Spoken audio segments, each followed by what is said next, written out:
Because the people who are crazy enough to think they can change the world are the ones who do.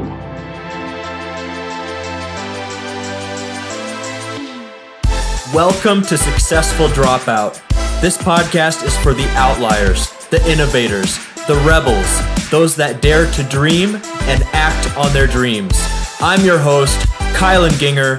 Join me as we find out what it takes to drop out, grind, and succeed as an entrepreneur. What's up, Successful Dropouts? Get stoked because today on the show we have Joshua Fechter. Joshua overcame 8 failed startups by reading over 120 books about marketing, business, psychology, and philosophy, all in 1 year. The following 9 months, he published his writing in over 16 publications, wrote a bestseller about Facebook marketing, and helped run several successful Kickstarter campaigns and facilitated hundreds of relationships as the president of San Diego Digital Marketing Experts. He is now managing growth at Up Out, which is a subscription service for live events, and he's the organizer of San Francisco Growth Marketers. So Joshua, that's the intro I have for you, man, but tell us a little bit more about yourself and what you do. Yeah, so right now I focus primarily on customer acquisition and retention at Up Out.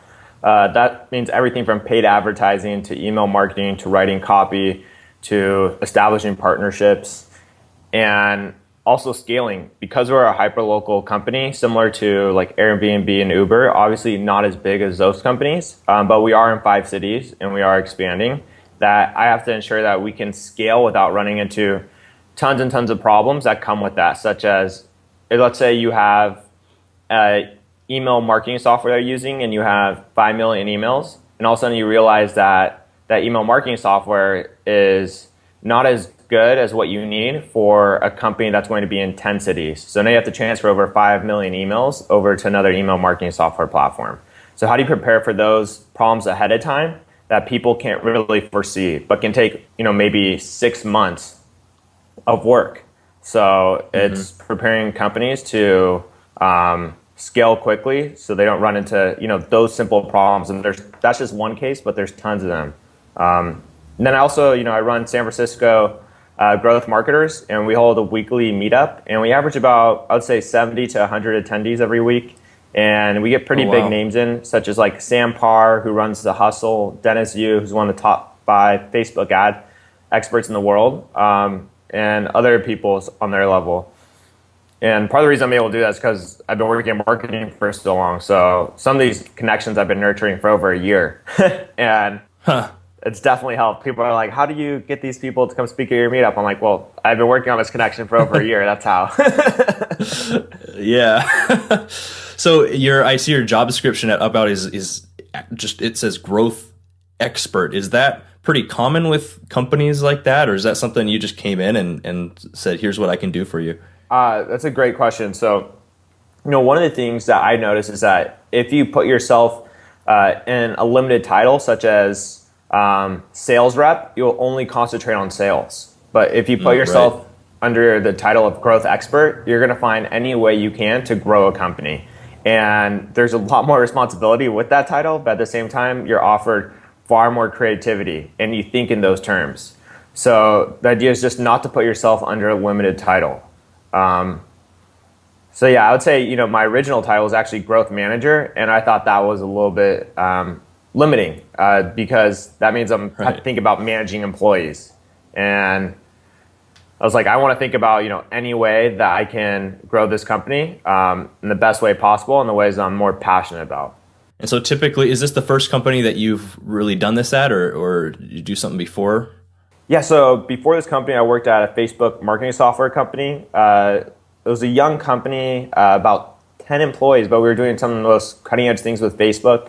We were the first to do Facebook live streaming, Facebook subscription groups, and Facebook, like webinars on Facebook. You can do paid digital courses on Facebook. Oh, wow. And just incredible things that nobody really knew you could do. And we had some people using our software and they were just having so much success. And a lot of it was just off the fact that it was new. So when they would advertise themselves as a Facebook marketing expert and use our product, people would believe them. They're like, wow, I've never seen anybody else talk about this. And before this company, I was also working with a lot of clients. And I was doing a couple speeches here and there, and it was really easy for me to just pick up 2 or 3 clients from the audience because everything I was talking about was different than everybody else. Everybody else was, this is how you build a funnel from Facebook ad to your website. And I was saying, hey, you don't even need a website. Like, this is how you can do it right on Facebook. And every business owner wants to hear that. No business owner wants to build a website in the first place. Was this 22 Social? Yeah, this was 22 Social. The guys are some of the smartest people I've been around. And one of the things that I thought was pretty incredible was when I first came in, they didn't even have a sales funnel. All they had was a couple of Facebook groups. And that really changed the way that I thought about sales funnels and building relationships with customers. Because, if a business said, hey, we don't have any sales funnels, but we have, a solid amount of customers, you'd be like, well, how is that possible? Right. And I just started looking at, what they're doing, and they're just providing so much value on a weekly basis. They'd do a 3-hour webinar every Saturday and a webinar every Wednesday, as well as producing tons and tons of templates, anything from Facebook ads to other ways to trick out your fan page and your Facebook profile. And it was just one of those things where if you provide enough value, that your word of mouth referrals will become pretty significant. And then I came in there and actually systematized it, which helped a lot though. Oh, so that's a good point. So part of the being a growth expert is you create kind of the systems for the company to scale. Is that correct?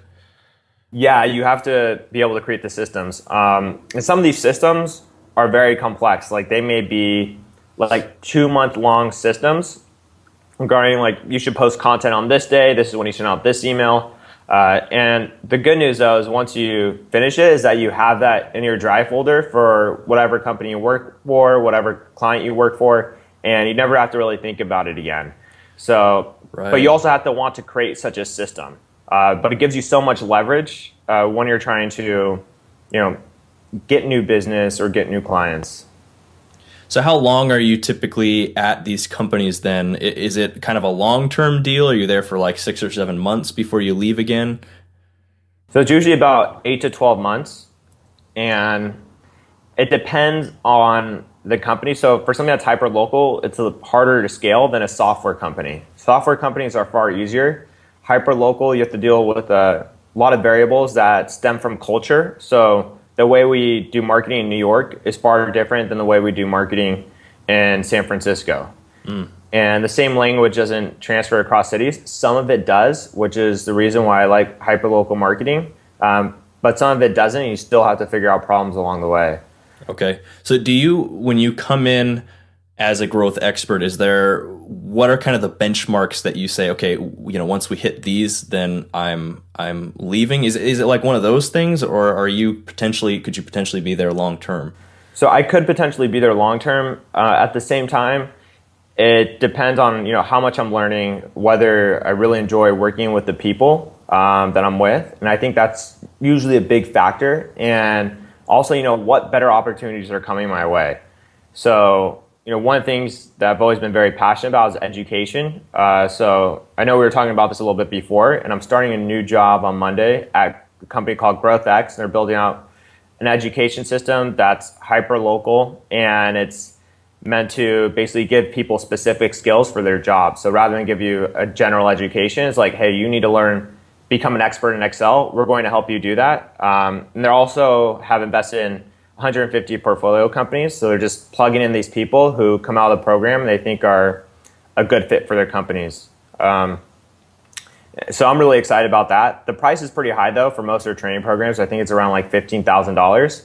Oh, wow. So they have to put a lot of trust into the person who's doing customer acquisition. The higher product you're selling, especially online and in person, the more trust they have to give you. So that takes a little bit of time of establishing credibility. Yeah. I gotta ask, so do you really enjoy what you do then? Because it seems like if you're coming in at that kind of stage with a company as a growth expert, you're there at a really exciting time as they're obviously growing, but then at the same time that I know that can be a lot of hard work, and you're dealing with some of the probably growth, I would say, is also one of the sometimes the most difficult stage in a company, as there's a lot to learn, sometimes in a short amount of time if you're growing well. So that seems like a really exciting job to have at multiple different companies. You get experience different cultures and stuff. Is that something you see yourself doing, long term? I do see myself doing that long term. I still help my friends out with their companies that I'm very passionate about. And one of the things when you come into like a young company and there's a lot of problems that you have to solve, most of the time I know the steps I'm going to take before I even start. And I know the projects I'm going to be working on for the next 6 to 8 months. And the reason that I'm able to do that is because I've done it before. And most people can't. They start their new job and they're like, okay, what do I do now? Like, should I wait for my boss to tell me what to do? Right. I start and I try to get into that independent position where my boss is like, hey, you can have your entire freedom and just go get results. You've done it before, do it again. That's all we care about. Lower our cost of acquiring customers, increase our retention. And, one thing that I noticed, which is pretty crazy, is that marketing alone can cover up a really bad product. So as someone, I consider myself a great marketer, but also, I stay humble and I work, and I'm always learning new things from the best in the industry. Is that, you could have a software, I would say like Kissmetrics. I don't know if people have heard about it before, but yeah, I have. Marketing software. And they have a great blog, and their great blog covers up their okay software. So that's an example that I like to use because that's the response I get from people who have used that software before. And there's a lot of products out there like that. So you always have, there's great marketing can cover up almost any product. And that's what I suggest for especially early stage startups when they don't have product market fit yet and they need enough customers to collect like data points from. So if you don't have any customers, you don't have any data on people using your product. And so you're in this, chicken the egg situation. So I bring in all the customers and I use marketing techniques to keep them there so they can collect that data points to hopefully build out that product market fit.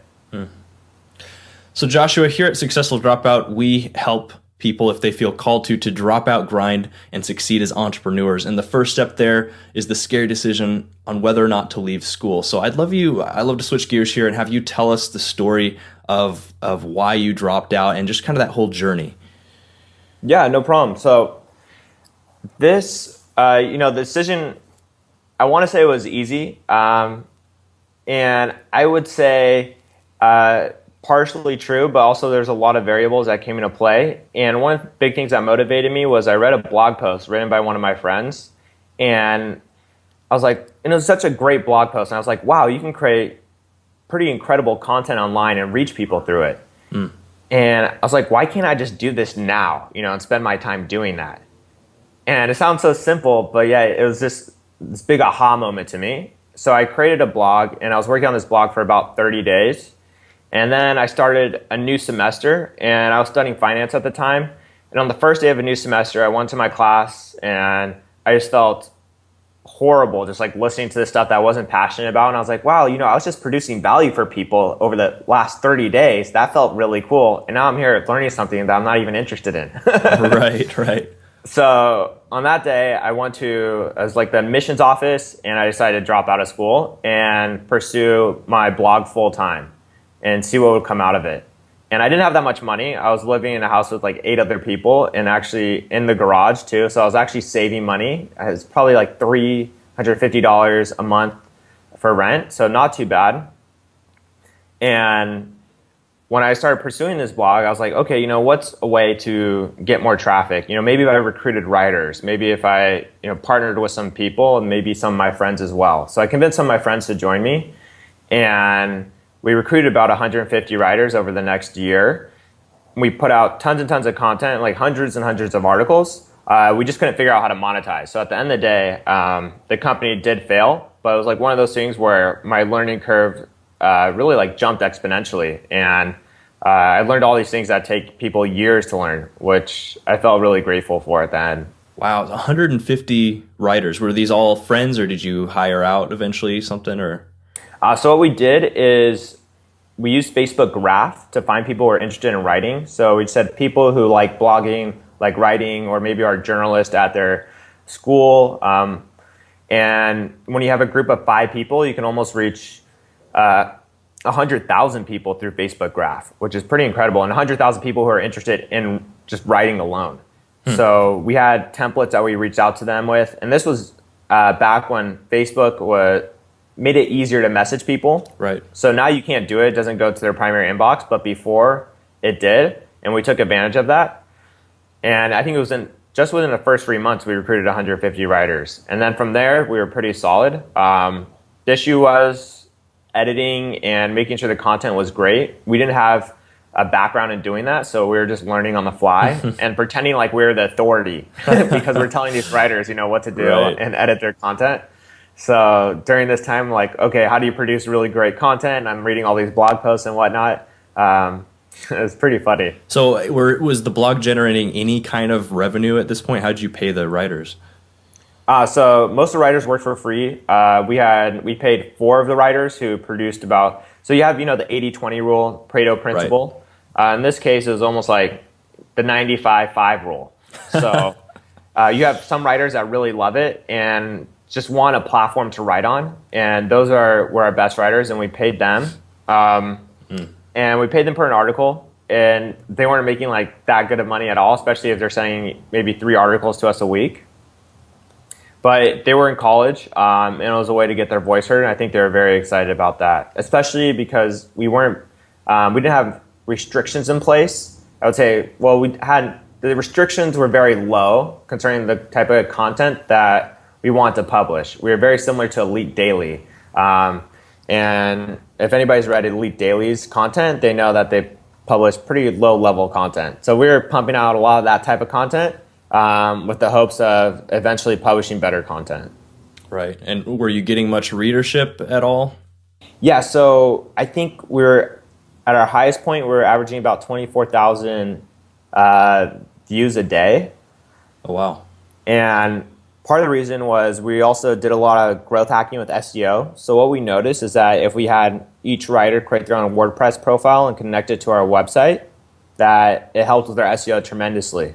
So if you have 150 websites all of a sudden connected to yours, and then you're also producing a lot of content, it works out really well. And we actually stumbled into this growth hack at the time. I don't think it works anymore, but back then it did.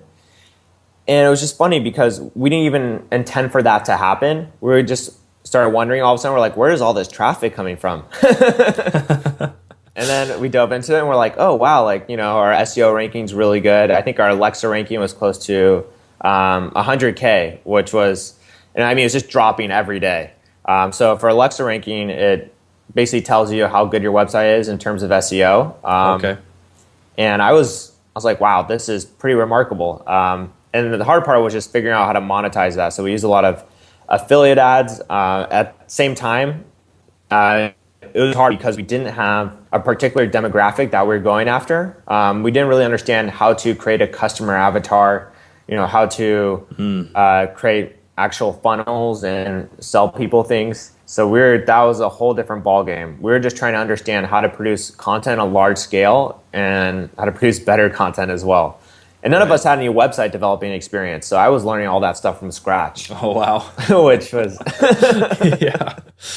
Okay, so back to the moment when you decided to leave school. What year were you? So I was a senior. So oh, wow, okay. If you're a senior and you're deciding to drop out of school, you're definitely going to get some flack for that. Huh? Yeah, no kidding. They're like, you just put in a lot of time and you're deciding to leave. And I just didn't see the value in it, especially with what I was studying. I was like, this has nothing to do with my interests. And what were you studying at the time? So finance, and I was already a number of classes deep into finance. It was considered, one of the harder majors at my school.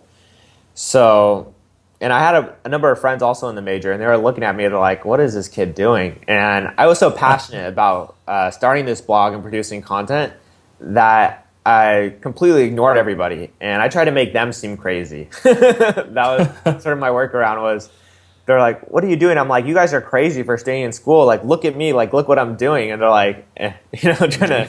What a weirdo. So funny how that works. So what then made you decide? So you were in your senior year. I mean, you were close to graduating, and you just started this blog. Why didn't you decide to just go ahead and finish the degree, kind of keep the blog going on the side, and then maybe hit it full force after you were done?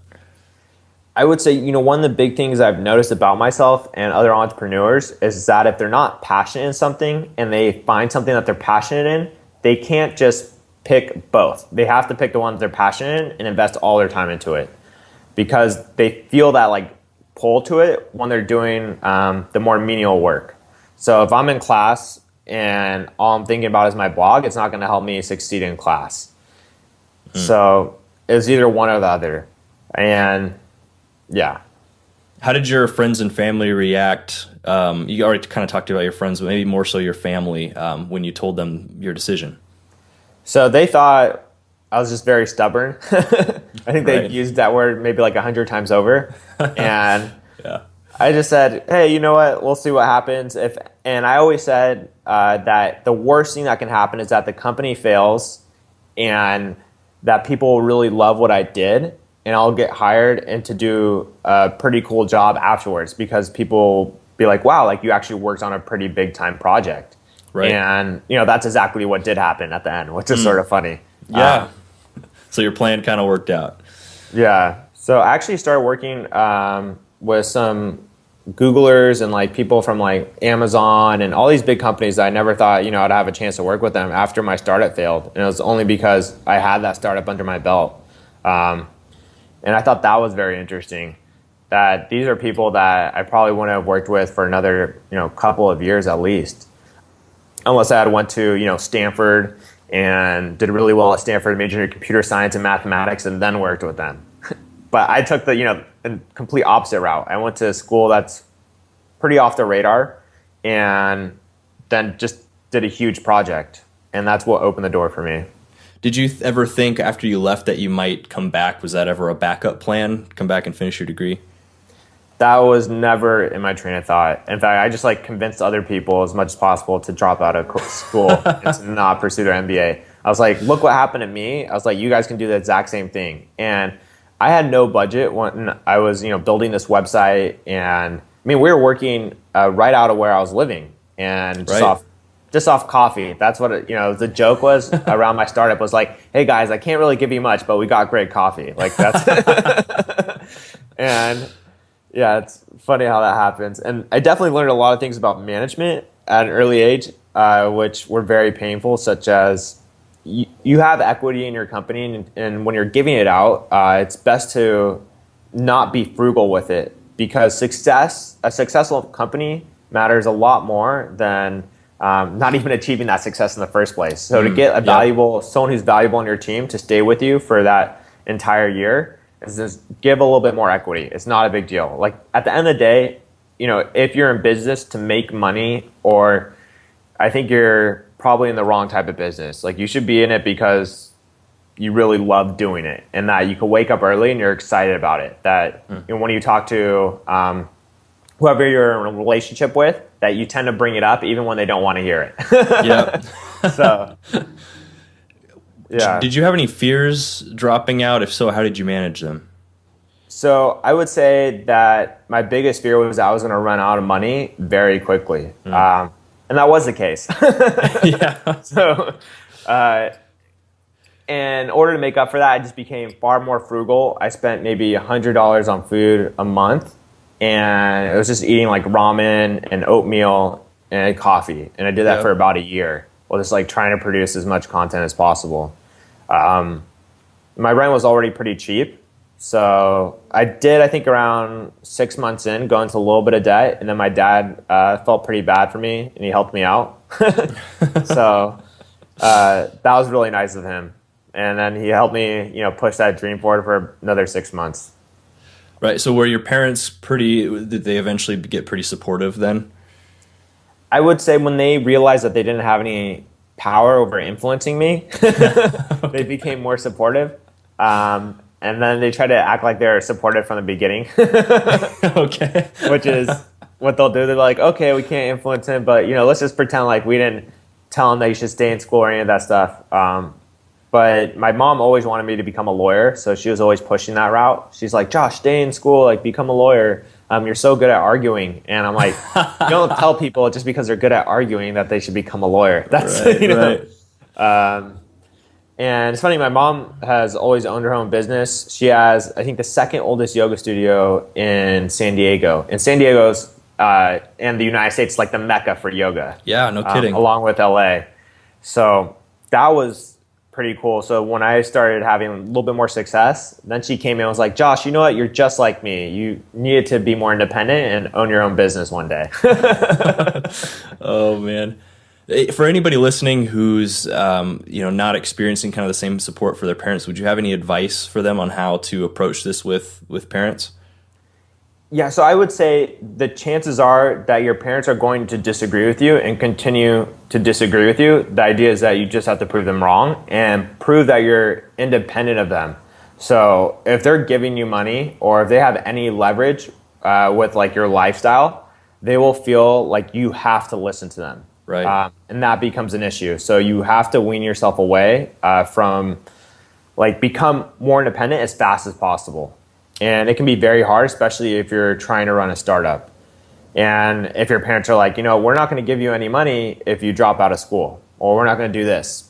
And then the best thing you could do is just hustle very hard. So, work pretty long hours. When I had my startup, I was working maybe 80 hours a week, which was very hard. I wasn't used to it. I was used to going to school for maybe 7 hours a week. Yeah. And 7 hours to 80 hours is pretty big transition, but you do get used to it and you start to feel the power of being independent, that you no longer have to listen to your parents and that you have more control of your life. So it's hard. Parents, well, chances are they won't listen to you and you just have to move away from them. But obviously they'll love you and they'll continue to love you as long as like you make sure to keep that relationship with them. Good point. So moving more into your entrepreneurial journey, so you dropped out, you started this blog, that went on for 12 months or so. You learned a ton, it sounds like, couldn't figure out a way to monetize it to where it needed to be. And then that kind of shut down. So continuing on your entrepreneurial journey there, what happened next after the blog?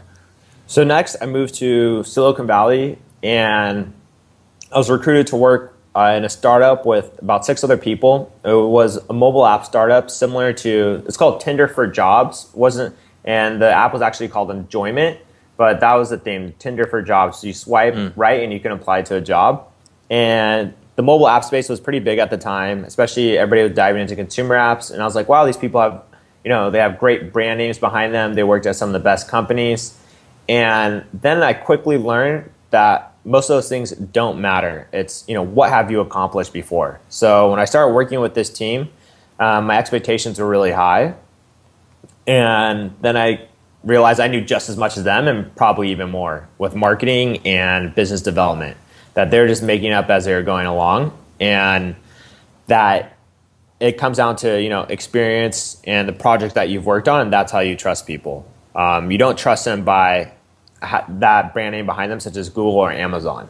It has nothing to do with it. And I see that all the time here in San Francisco, where I live, that you'll have venture capitalists or just friends invest money into people who have worked at these big companies just because they have that brand name behind them. But the problem is you have a company like Google, there's so many positions. So, you may have one guy his only job is to prevent spam from getting into a certain part of Gmail. Right. And to develop a better system for that. But does that mean he's great at starting a company and he knows how to scale it? Probably not. Right. So that was a harsh learning curve for me. At the same time, that was one of my better experiences because I had also come into contact with one of the founders of Priceline. And I had done that through just reaching out to him via email after I saw him speak at a conference. And I said, hey, if you're ever in San Francisco, let's grab some coffee. And I was surprised when he responded to me. And he has his own consulting business now. He does very well for himself. And he mentored me for several weeks. And one of the first things he told me was when I started talking about the people I was working with and their background, he said, Josh, just remember, nobody knows shit. And I didn't really understand what he was saying at the time. I was like, okay, that I guess that's good advice. Like I just, drove, I think it was about an hour to see you and for like 15 minutes of coffee. And that's the advice. So, and it actually became true, when I saw that over and again. And it was very hard to identify the people who actually knew what they were talking about. Yeah. So in the intro, I mentioned, 8 failed startups. Is this number 2? Yeah. This is like number, I think it was like 4. So beforehand, I had worked for a couple other startups. 2 were at the same time, and this was before I went and jumped into my blog. And I had actually met some really cool entrepreneurs that were in the startup space. They didn't really know what they were doing, just like me, but they ended up becoming pretty successful later on down the road. One wrote a book, and he interviewed 30 different entrepreneurs about like their lifestyle, everyone from like Tim Ferriss to James Altucher, and big names like that. It was really cool. And I actually connected with him when I was back in San Francisco. He came to speak at one of my meetups, and he's running marketing over at, I forgot what the company's name was, but I know they're doing some pretty big things. And some other people I've met early in my entrepreneurial journey, a lot of them are working in the VR space, so virtual reality. Yep. And that's pretty big over here. None of it's really profitable yet, but there's a lot of money being thrown in that direction, and people are trying to get in there early because they know that those skills and understanding that industry is going to pay off in the long run. So we were on failed startup 4, and so what were 5, 6, 7, and 8? So I'd worked for a pharmaceutical startup as well. So I'd worked for a mobile app startup, which had was basically a roommate matching platform turned into a payments platform for college students, and that failed because you have Venmo. Oh, yeah. And that just simplified that entire process. And I worked for a pharmaceutical startup, which it was very strange how it worked because she had received some funding, and one of the problems that we quickly ran into was that the pharmaceutical industry is so heavily regulated that all of a sudden you have like a small little regulation that'll pop up that you didn't think about, and then it'll almost like screw over your entire business. Right. And as a person who doesn't have any experience with the pharmaceutical industry and trusting my founder who did, it's painful because I'm guessing a lot and I have to put all my faith in them. And then one day they went off to go get funding. They started traveling around a lot, and I noticed that I was like, what am I doing here? Like, I'm not offering that much value. And I was trying to, but it just wasn't an industry that was meant for. So I had to leave. And so now at what point, this is something I'm really curious about, is 120 books in less than a year. At what point did you do that, and how?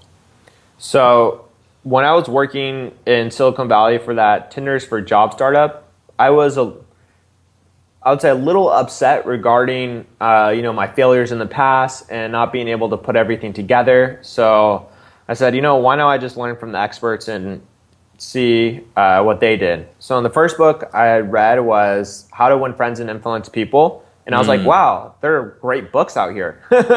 That's a fantastic book. And it's funny how that was like the first book that I read, because if it was any other one, I may not have read 120 books.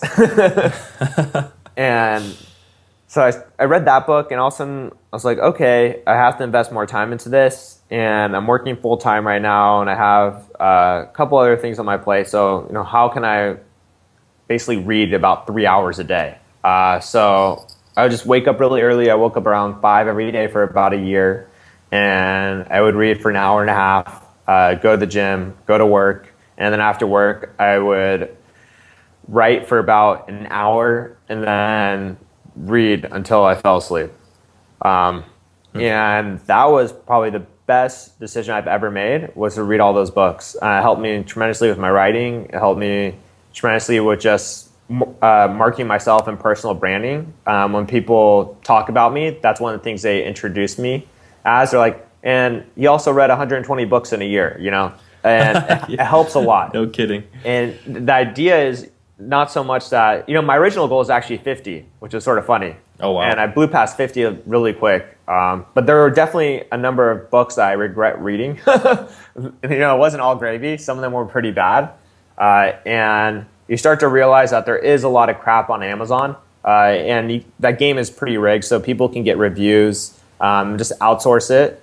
And also they have 500 positive reviews on their book. And someone like me who's looking for maybe a great marketing book and I see 500 positive reviews, I might buy that book and then I have a bad experience. And now I'm far more careful. So I was telling you before that I just stick to biographies as well as fiction novels. And one of the things which is really cool that not a lot of people know about is that fiction novels is a great way to connect with high-level entrepreneurs because they read a lot of fiction, especially fiction that talks about virtual reality and how things are going off with the future.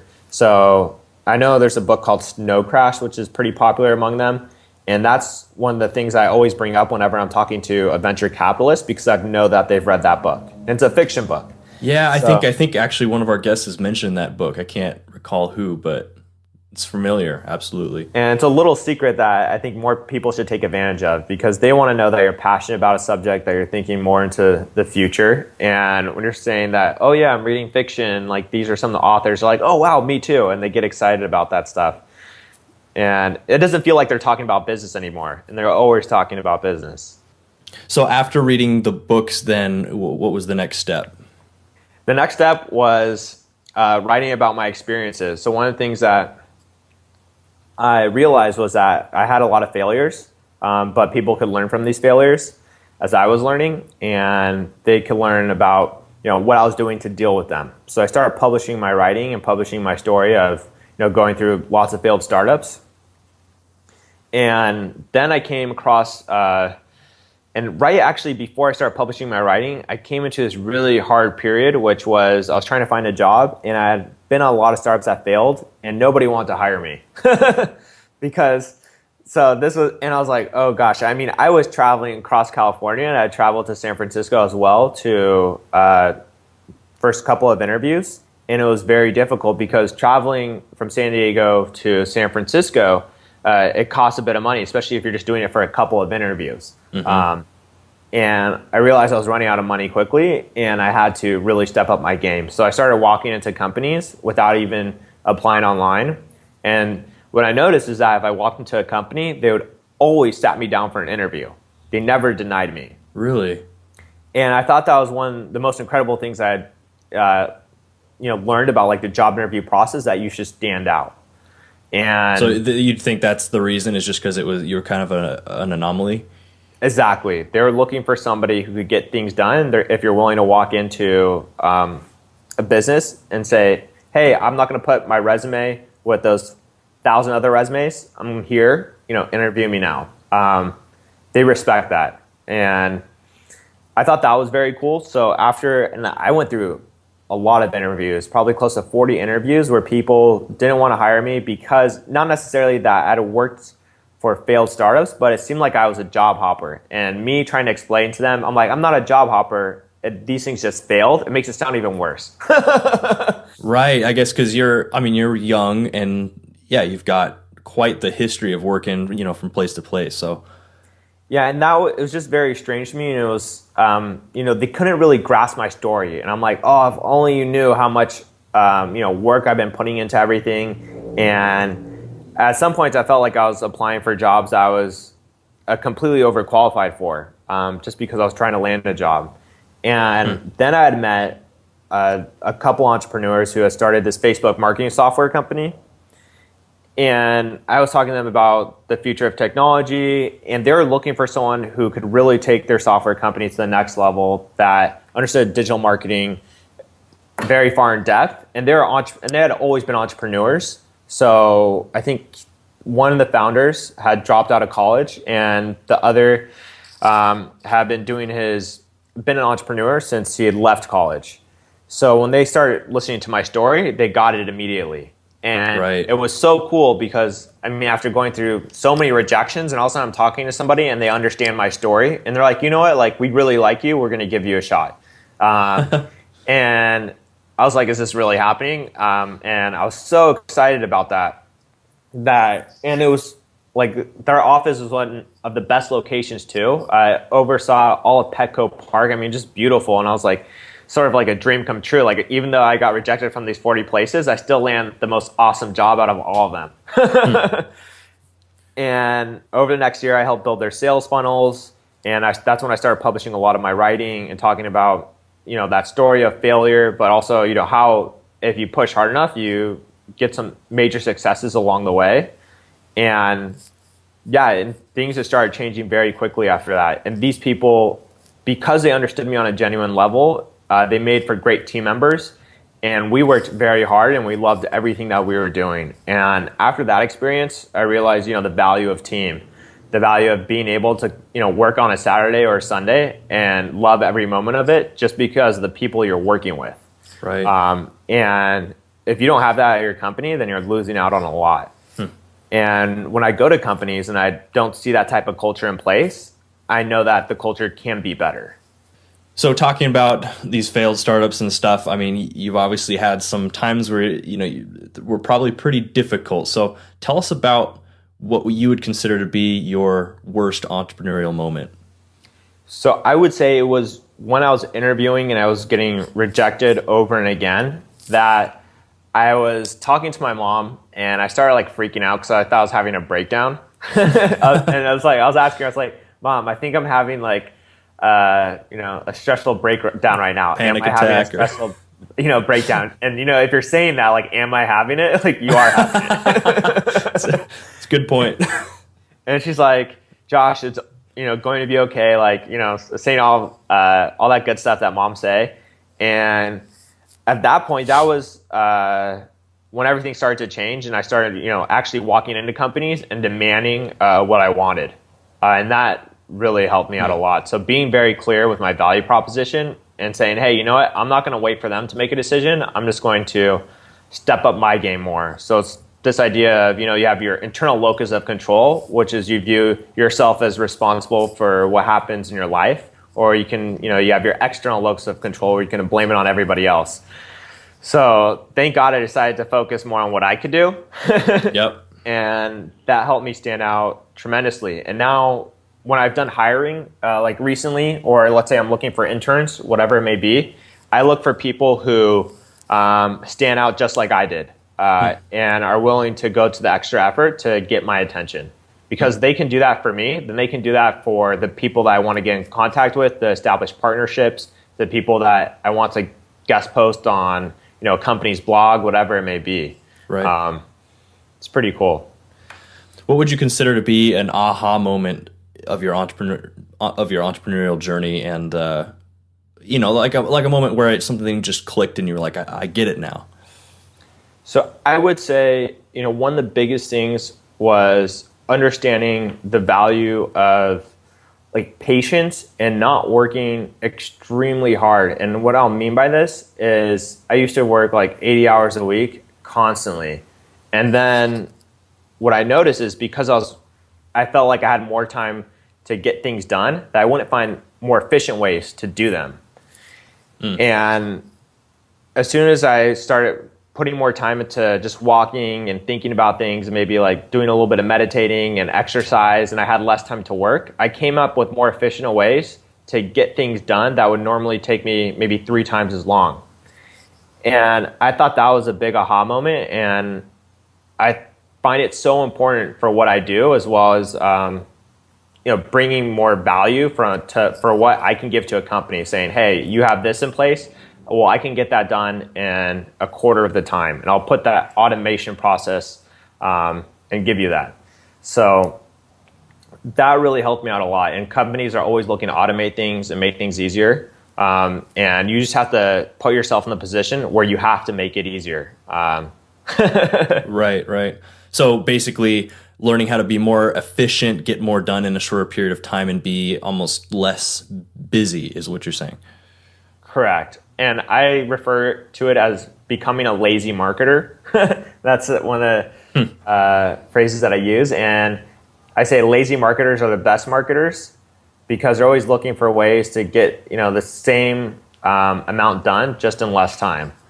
Yeah, and that's interesting because back in episode 1, we had Nathan Latka on the show, and that's one of the things he said too. He said he loves lazy people. He referred to himself as a lazy person, and he has accomplished a ton. And just seems to be a theme I've been hearing, lately, that really when you are, sometimes you can do a lot more or accomplish a lot more by doing a lot less. True. And, I still walk about 2 to 3 hours a day. And I've been doing that for about the last almost 6 months. And people ask me, they're like, how do you walk so much every day and still get so much done? And I say, well, I just learned to automate things and make things easier. And I put the right tools in place. And to them, they're like, it's sort of one of those things that they don't really want to believe it, because in order to believe it, they have to actually do it. Right. And I think it also comes from just being very stressed out and just working too much, and then realizing that you have to, just for your personal sanity. And then once you take that leap, you're like, oh wow, this isn't too bad. Huh. So Joshua, if you could time travel back to day 1 of your entrepreneurial journey and have 10 minutes with your former self to communicate any lessons you've acquired with the intention of saving yourself mistakes and heartache, what would you tell yourself? I would tell myself to focus on just-in-time learning, which is, a lot of actually what I did. And I think, that's what actually helped my learning curve tremendously. I think a lot of things I did were right. And by just-in-time learning, I mean, such as, let's say you need to create an efficient process for analyzing like data or like your website traffic, whatever it is, then take a Udemy class that's meant for it. But don't take the Udemy class before. Take the Udemy class when you realize that problem is going to be coming up in like a week, just go through it and be like, okay, let's solve this. And that way it's relevant to what you're doing. You're passionate about it. And if you're passionate about it, you're going to remember most of what they teach you. Mm-hmm. So I think just-in-time learning is a big one. And also copywriting. I think copywriting is the most valuable skill I've learned. Just to write words that sell, whether it's a Facebook status, an email, or your LinkedIn profile. Anytime you're trying to convey a message, copywriting can come in handy. And as someone who's done a lot of guest posting and blog posts, I can't explain how much value that has brought to my skill set. And even blog posts that don't offer a lot of value, I mean, you could if you're a great copywriter, you can get almost anybody to read it. It's pretty cool. Yeah.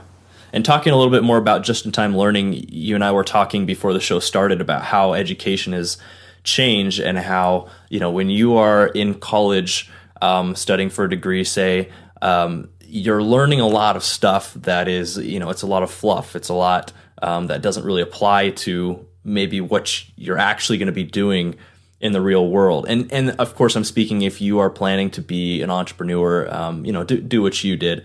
If you're going to go towards a profession, that's one thing. But that's why I love where the state of learning is nowadays, because you can learn about anything, anytime, anywhere. When you encounter a problem, like you said, you can learn about it immediately. And what helps you retain that too is by the fact that you're applying it as soon as you learn it to a real world situation.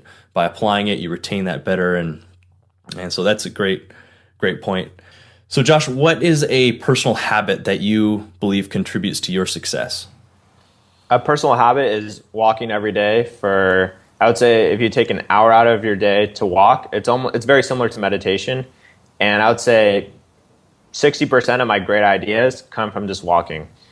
And I think that it's the power of being alone and accepting that you're alone, and you have more creativity that comes, and you don't have a lot of these outside influences. Especially early in the morning, right when your brain is ready for the day, and that's when your creative juices are flowing. What's a quality or an attribute that you have that you would consider essential to being an entrepreneur? I can speak in front of large groups of people and inspire them and motivate them. I've been practicing that skill for about 6 years, and it's helped develop my network, has gotten tons of people to respect me, as well as like influencers to reach out to me and say, wow, like you're great at speaking. Like, where did you learn to speak like that?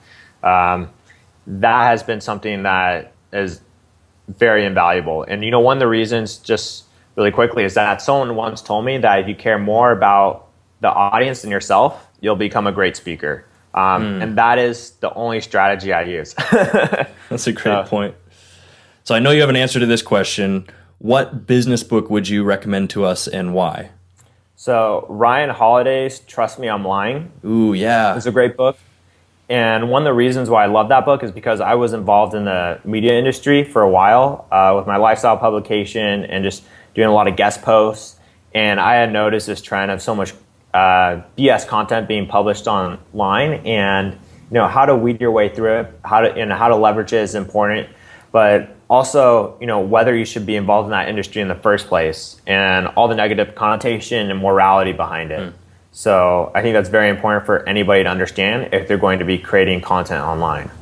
What's an internet resource that you would recommend to us? So I would say any Chrome extension that blocks out your Facebook newsfeed. And Love it. that was one of the best decisions I ever made, was to block out that newsfeed. It has helped my productivity tremendously, and there's just so much junk in there. And nobody even notices if you're not active on your newsfeed. So don't worry. And yeah, I know there's a number of them. So whichever one you find best. Some of them replace like your newsfeed with like a motivational quote or something. So I'm curious, what's next for you? What's your next big goal? So I start my job at GrowthX on Monday, and I did send them over a goal list of what I want to accomplish. So I was telling you that I plan out what I'm going to do at my job before I even start. I'm like, this is, the next 8 months, I'm going to do this for your company.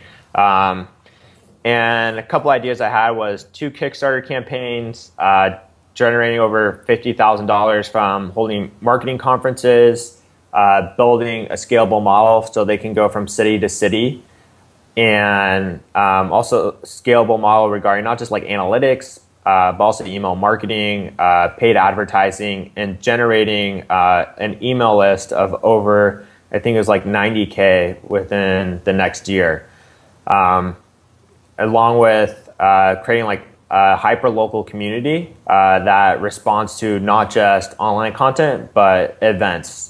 And I think that's very important. So yeah, it's going to be fun. What advice do you have for our listeners who are thinking of dropping out of college to be an entrepreneur, start a business, but they haven't quite yet taken that step? I would say the hardest part is always starting. And once you start, you can't look back. So that's so if you just make that quick jump, and not to think about the long journey ahead of you, but just to think about just taking that one first step, and it makes it far easier. So I break everything off into chunks, and I know the end result that I want to get, but at the same time, I'll just take it piece by piece, because I know there's so many things in there that I don't have the answer to, and thinking of those things are just going to bog me down. So I had done a pretty big project for creating this analytics reporting. It was, I think, the only one that exists for understanding where all the sources of traffic come from to Eventbrite when you're trying to hold an event, and how to analyze your retention and all that good stuff. Right. And I had no idea how I was going to do that. All I knew is that I was like, nothing like that existed, and I wanted to create it.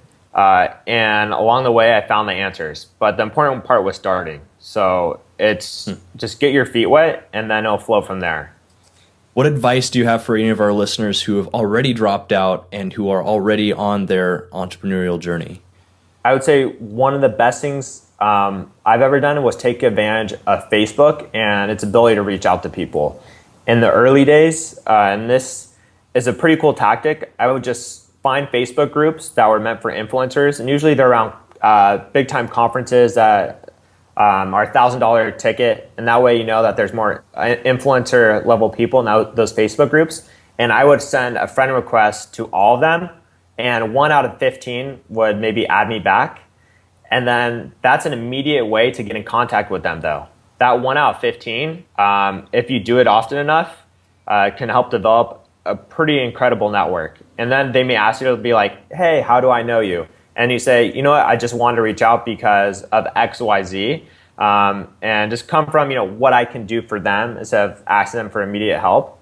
And that has put me in touch with some of the most incredible people and people that are running, $100 million companies as well. So 1 out of every 15 will add me back, but now I'm in touch with the person who runs a $100 million company. Right.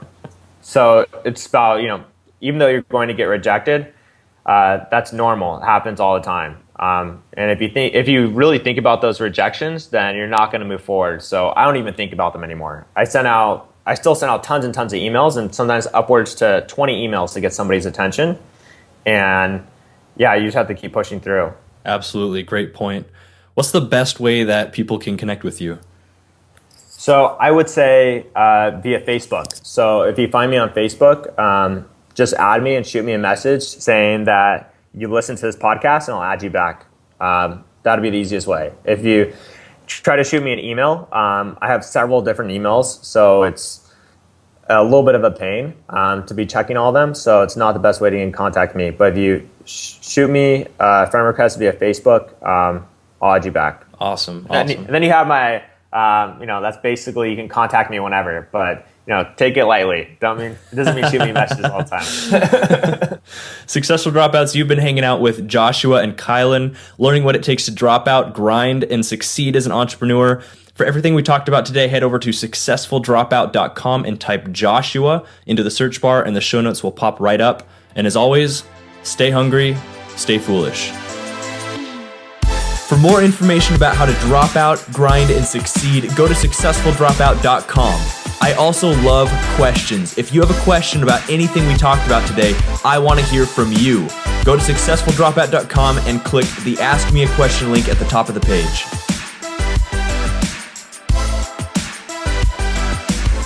Successful Dropouts, if you could go to iTunes and leave a positive rating and review, it would help the show out a lot. I know you're busy. I know you got a lot going on. But if you do that, it helps this podcast rank. It helps other people listen to it and gain value just like you have been. Thank you so much in advance.